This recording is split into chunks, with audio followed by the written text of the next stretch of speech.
Okay, thank you all so much for coming today. My name is Arti.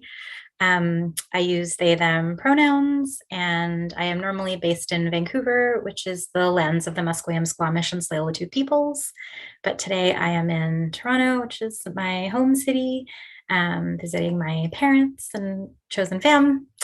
And Toronto is the lands of the Mississaugas of the Credit, the Anishinaabe, the Chippewa, the Haudenosaunee, and Wendat peoples. Um, yeah, and so welcome to my childhood bedroom.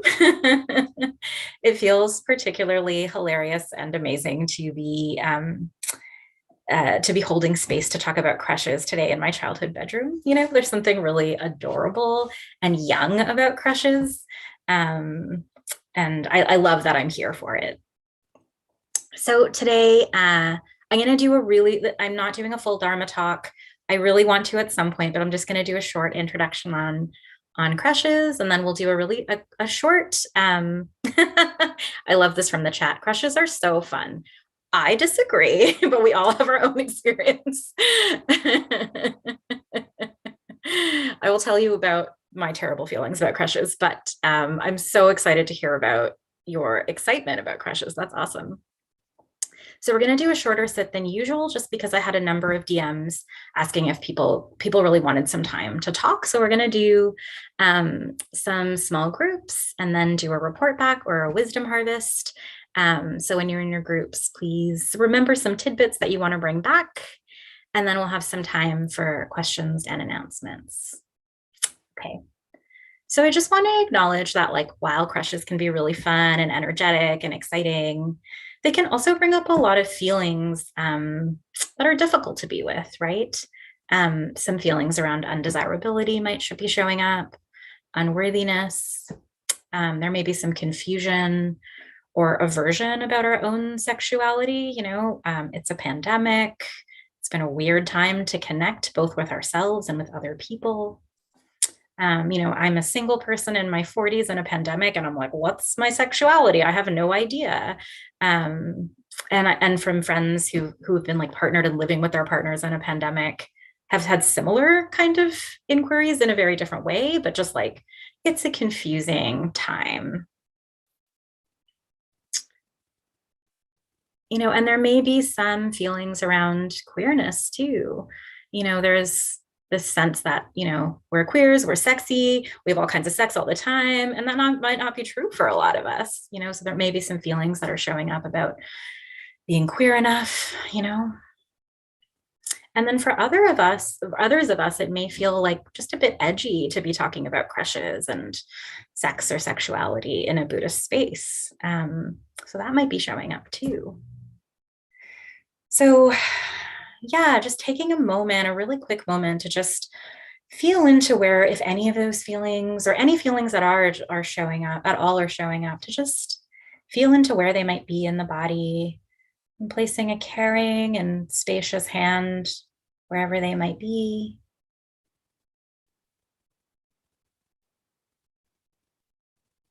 Just to say, I've got you, I'm here for you. Not to make it go away, but just to say, you can rest in me.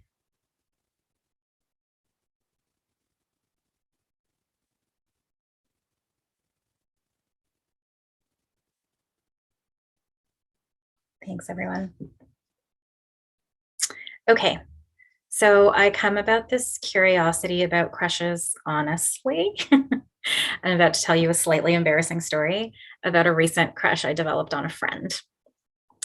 So my immediate response to crushiness is, hell no, absolutely not. I don't want this. So basically, I live on a spectrum between aversion, so not wanting it to be there, and just complete denial that it's happening. Yes, somebody in the chat said relatable. Thank you. I'm so glad I'm not alone. And for good reason, right? Like lots and lots of history of rejection, of heartbreak, like so many terrible things, right? And yeah, when I really feel into what the energy of a crush feels like in my body, it's pretty bad in there. There's a lot of churning in the belly, a strong sense of restlessness, anxiety, worry. And for those of you who are, um, who know a little bit about Buddhism, you might recognize these as the hindrances, right? In our practice, we often talk about these arising qualities called the hindrances, which, as you can imagine, based on the words, hinder our practice. And there's nothing wrong with them. They show up, you just be with them, but they're not the most pleasant feelings, right? So we've got doubts like, are you into me? I'm into you. I don't know. Should I tell you? Are you the one? What do I even believe in the one? There's a lot of those kinds of mental formations, right? And doubt. Got restlessness. That feeling of like you want to jump out of your skin, and so much worry of like, am I going to ruin the friendship, right? We've got aversion. For me, that looks like I don't want this. I do not want to have this crush. Sometimes it can look like, because I'm creating a whole story in my head about what is going to happen because I have a crush. So I'm like, okay, they're not going to be into me. And and so whatever, I never like them anyway. Just like so many hilarious ways our minds will try to cope with the uncertainty of everything, but particularly crush energy here. And then clinging, right? That's often when people describe that pleasant energy of crushing. That's really nice, right? It's like a real wholesome desire to want to connect to people and want to have intimacy. But then often with that comes this energy of clinging. Like, I need that intimacy to look a certain way. I need you to desire me in this particular sexualized way or romantic way so that my sense of worthiness feels like you're holding that for me, Or it can be so many different things. It can just be like, you're really hot and I can't stop thinking about wanting to bang, like, but there's this energy of like grasping, of needing something to be different than how it is. And again, it's this wanting for things to be certain when inherently things are uncertain. And all of the hindrances create a kind of contraction in the body. And we're going to be practicing with that in our meditation today. But it's pretty unpleasant to be with that. And crushes also feel really good, as I said, and it does really feel like a way we build Sangha, as queers. So often, unlike our straight friends, our relationships are way more fluid and way more complicated. So, very often we'll be like, I have this friend who I've now developed a crush on, and then we're lovers, and then we hate each other because we broke up, and then we're best friends. And it's just this like weaving in and out of how we are with each other, partly because our communities are really small, and partly because it's cultural. We really know how to be with each other in many different ways. And there's something just unbelievably beautiful to me about that. I feel like we have a lot to offer the world with that. Because I think about when we're thinking about desire, so often our families don't desire us, right? We lose our families. And so unlike, we know the state doesn't desire us, right? We think about anti-trans legislation and, don't say gay and all the myriad of ways that the state does not desire us. And so there's this incredible beauty about us desiring each other, right? It's so much bigger than just sexual desire. But it can also suck. It can be really hard to be with, right? We all know what it's like to have a crush on someone and be like, oh yeah, I think they're hot. And then 10 minutes later, we're fantasizing about, and then we're going to go on this vacation. And then, if your mind is inclined this way, then it might be like, and then we're going to get married and have babies. And you've developed this whole relationship in your head when you haven't even had a conversation with the other person, right? So it can be really fun, and it can also be like a lot of energy. Okay, so I'm going to go back to my story of my own crush. And so my go-to response, like many of us, is to try to figure it out here. I'm like, okay, I have this crush. I need to make it go away. I don't want to ruin the friendship. I'm just going to like ignore it. It's going to be fine. It's going to be totally fine, And then we have this opportunity to be together in person. And I was like excited about that because I really like this person. We're friends. I enjoy their company. And And we have like a text connection. We're just texting all the time, whatever, it's fine. And see, even now that's a bit of a version, but anyway. Yeah, we text, it's cute, it's just like sweet friendship, lots of nerdiness, really great. And so we meet up in person, and it's just like, it feels like ships in the night, like we just can't connect. And I'm disappointed in this because I really like this person and I really like their friendship. And so I get curious about it, and I start sitting and I'm like, okay, what's happening in here? And I feel the churning and the clinging and the push pull of aversion and clinging. And I'm like, I don't really want to be in there. That feels terrible. I'm just going to go do something else. And here I am trying to connect with this person, and the ships in the night thing keeps happening. And so I go to a friend and I'm like, hey, can I be honest? I have a crush on my friend. I feel very, very embarrassed about it. So many feelings. I had like embarrassment. I had shame. I felt like I was being creepy in my thoughts, even though my thoughts weren't even creepy. Like, just so much stuff was coming up. And my friend was like, hey, BB, it's just a crush. Like, you're okay. You're not causing any harm. You're totally fine. You can tell them or not tell them. It's no big deal. And just like, it's sometimes so helpful to just have another nervous system, like another caring, loving person who's just like, I see you and it's not that big of a deal. It's just a crush. So it's really, really lovely. And then it allowed me to finally, actually have a formal sitting practice around it. And so I sat and felt the churning and felt the contraction of aversion, felt the contraction of clinging. And I just, everything the shame that arose, sat with that. And it's amazing how our bodies work. Our bodies are designed to heal. And so as I'm sitting with these really difficult sensations, and I'm not trying to make it be different, I'm not trying to be like, okay, I'm here with you, but only if you change, but actually just generously being there, being like, hey, I got you. Like, I really got this energy. Sometimes it just lets go on its own.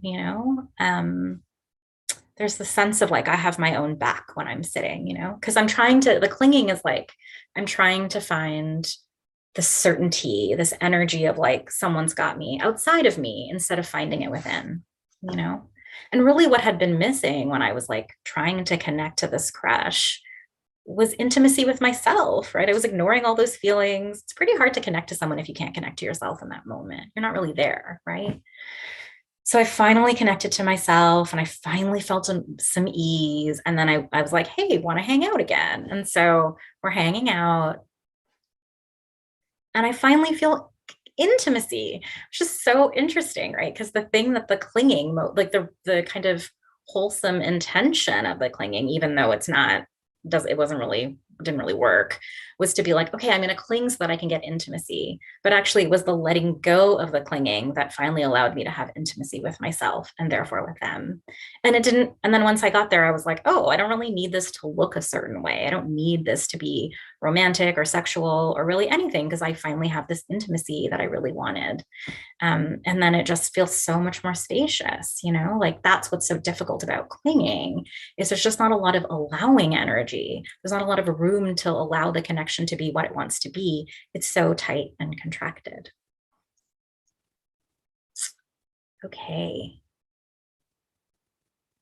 I think that's all I want to say about crushes for now. Let's do a little sit.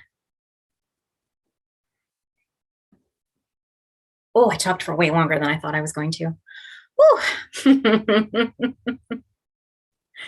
Okay. So you're gonna get into a posture that feels right for you. So that might be sitting, standing, lying down, or as someone taught me a few days ago, meditation, which I'm really into. Closing your eyes if that feels good, or having your gaze turned downwards.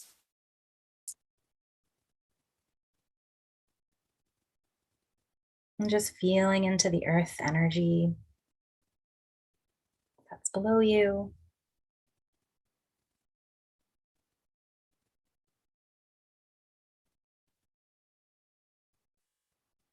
Noticing all the places of your body that are touching the earth right now.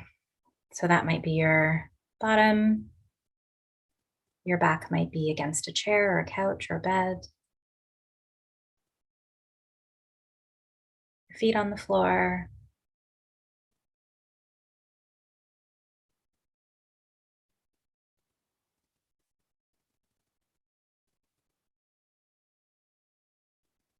And then noticing where the parts of your body that is touching each other. So that might be hands clasped together or arms touching sides, hands on thighs. And that's earth energy too.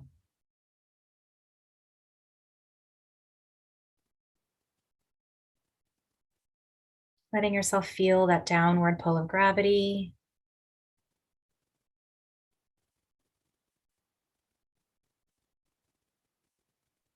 It's the earth calling us home.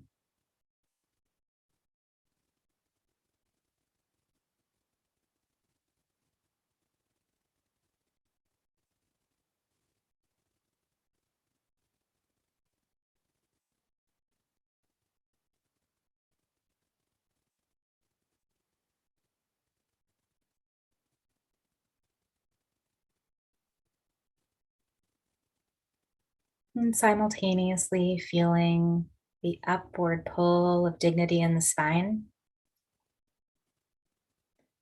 So you can imagine that there is a string at the top of your head, and that you're just gently pulling up that string.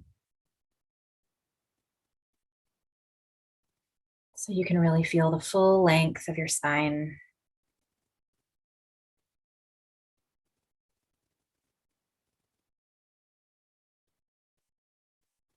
And just noticing if you're leaning, if you're sitting or standing, if you're leaning forward a little bit or leaning back a little bit, and just playing with that a little bit to find what feels right, finding the center.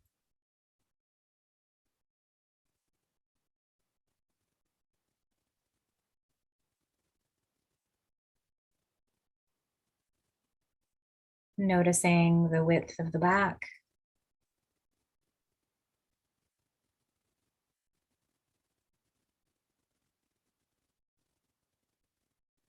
feeling into the strength of the back.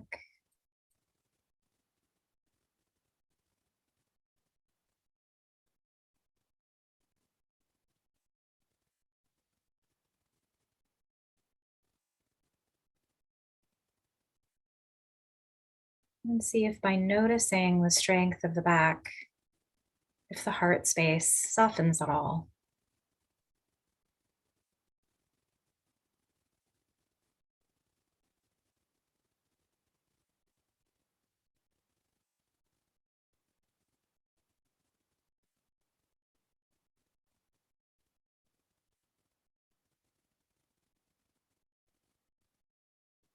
Finding your anchor. So that could be the breath, could also be sound. And just picking the one that's easiest to be with.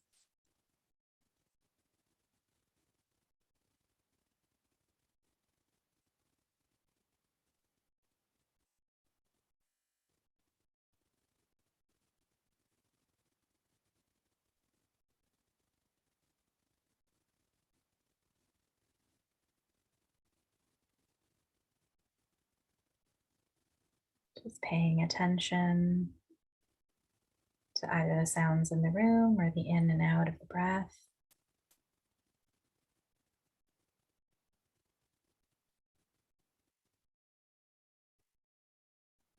And at some point, your attention will be taken elsewhere.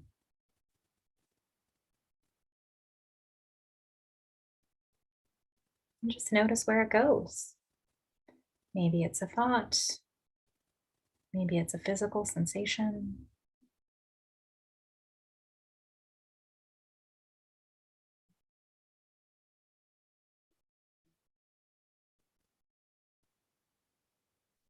And see if you can feel into the body about it. So if it's a thought, to notice what physical sensation sensations come up with that thought.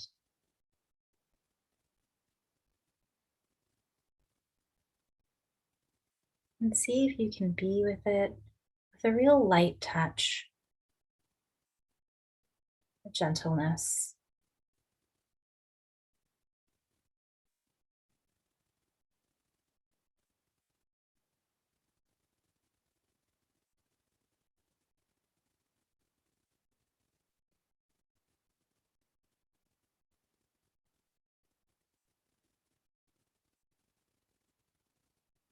And so often, aversion and clinging show up as a contraction in the body. So just notice, does it feel contracted?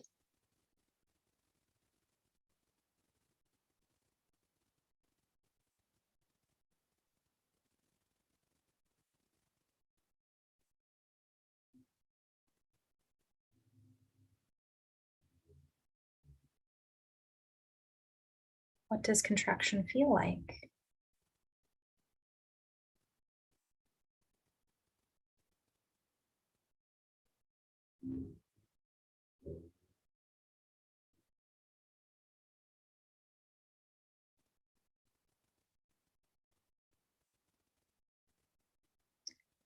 Now that you're noticing it, is it changing in any way?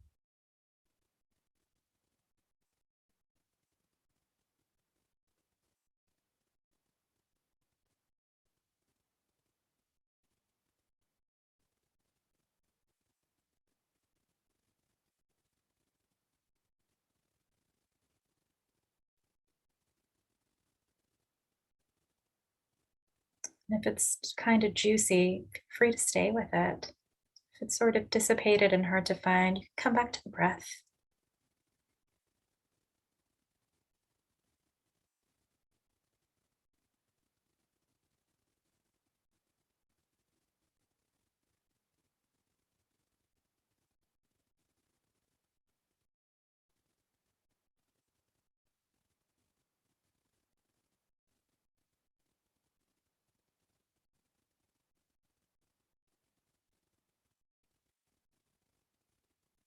You can experiment with that light touch.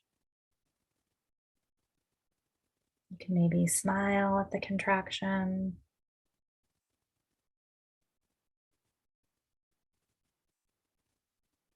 I will often put a hand where it is and say, I got you.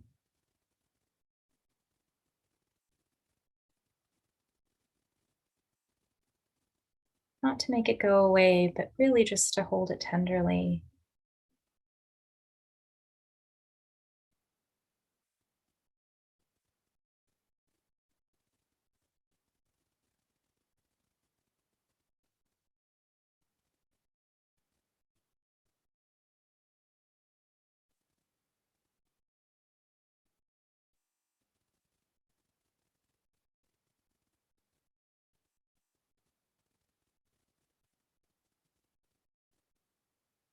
And if at any point it's just too much, it's too difficult to be with, you can always open your eyes and keep your gaze turned downwards.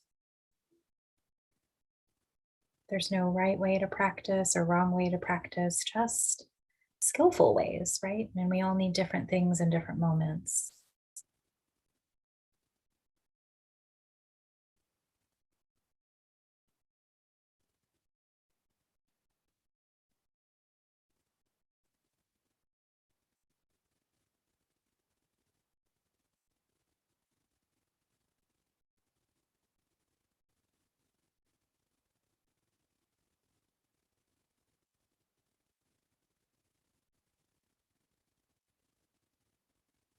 Just scanning the body to see if there is another place of contraction.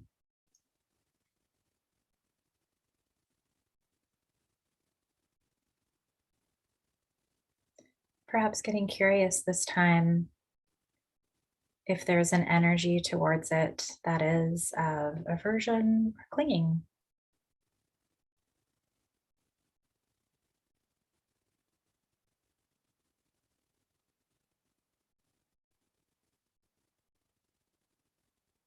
Feeling into the sensation of either aversion or clinging.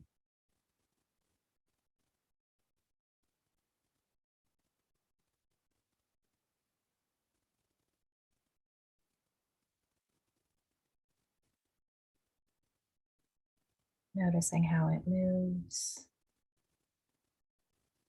changes or doesn't change, bigger, smaller in intensity.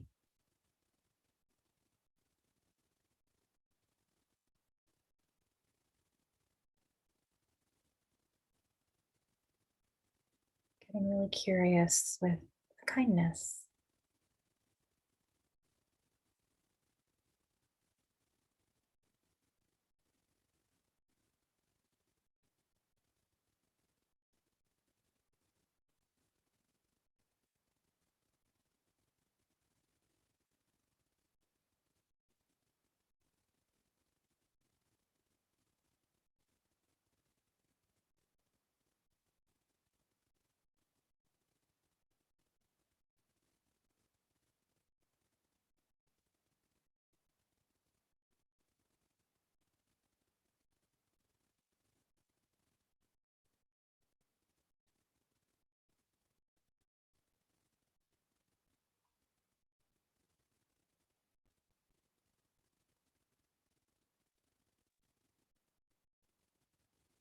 And if the energy fades, to just come back to the breath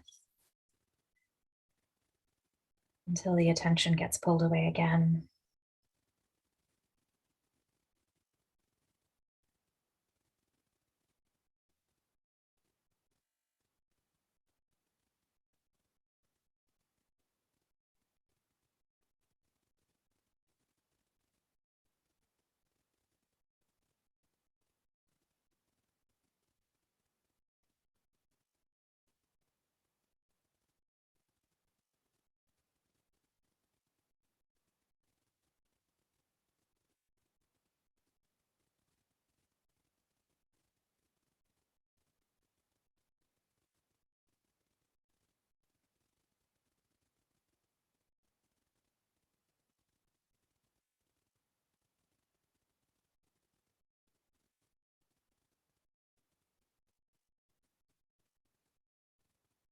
Noticing with affection,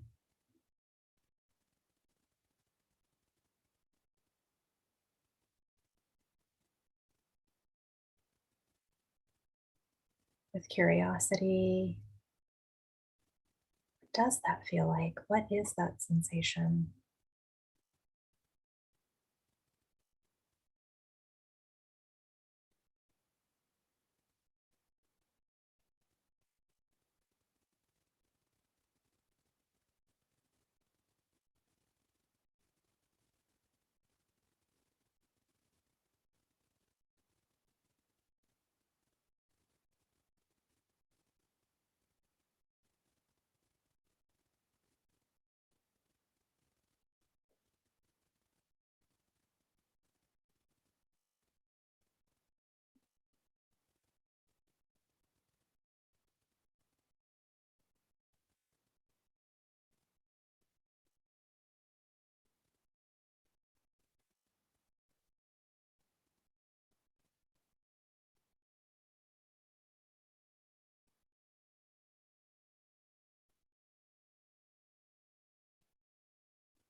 Hmm. I'm just seeing what feels different in your body now, if anything. Okay, I think it's time for the recording